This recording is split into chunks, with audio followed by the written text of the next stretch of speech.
ខ្ញុំមានអារម្មណ៍ថាមានអ្នកនៅក្នុងភាពស្ងប់ស្ងាត់នៅក្នុងសំឡេងដែលខ្ញុំឮ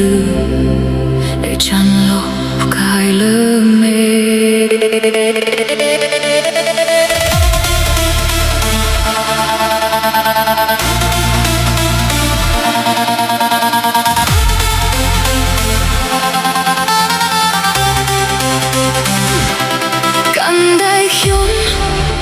ពេលកំពុងចូលមក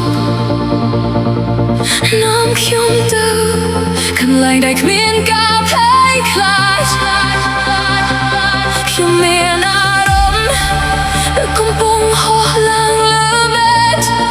រកចង្វាក់បេះដូងកំពុងនាំខ្ញុំទៅរកអ្នក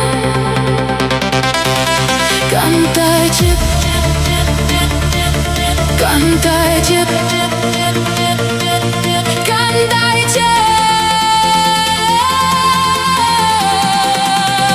កុំលែងដៃខ្ញុំ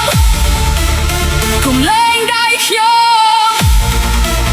កុំលែងដៃខ្ញុំបីលើនេះពេលដៃបីជុំវិញខ្ញុំស្រអាប់បាត់ខ្ញុំនៅតែលឺណាស់ហូរឈ្មោះខ្ញុំ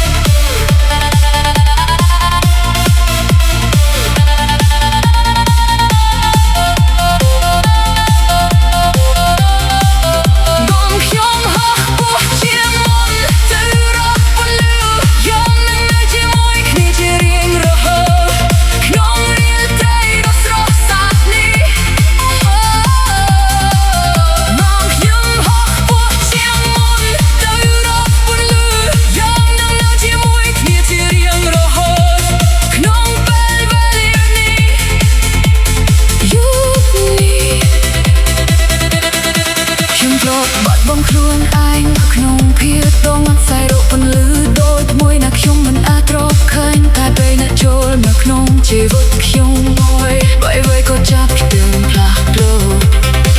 អ្នកធ្វើខ្ញុំចងចាំថាខ្ញុំនៅតែមានក្តីសង្ឃឹមបានតែខ្មៅពេលដែលដូចជានៅយឺតយ៉ាវរកកាប់រួយបារម្ភក៏ដល់លីបាច់ទៅបើខ្ញុំនឹងจะខ្ញុំមួយក្រាបផ្លូវបើខ្ញុំវំវែងផ្លូវអ្នកនឹងនាំខ្ញុំត្រឡប់មកវិញសេចក្តីស្រឡាញ់នេះដូចជាបទភ្លេង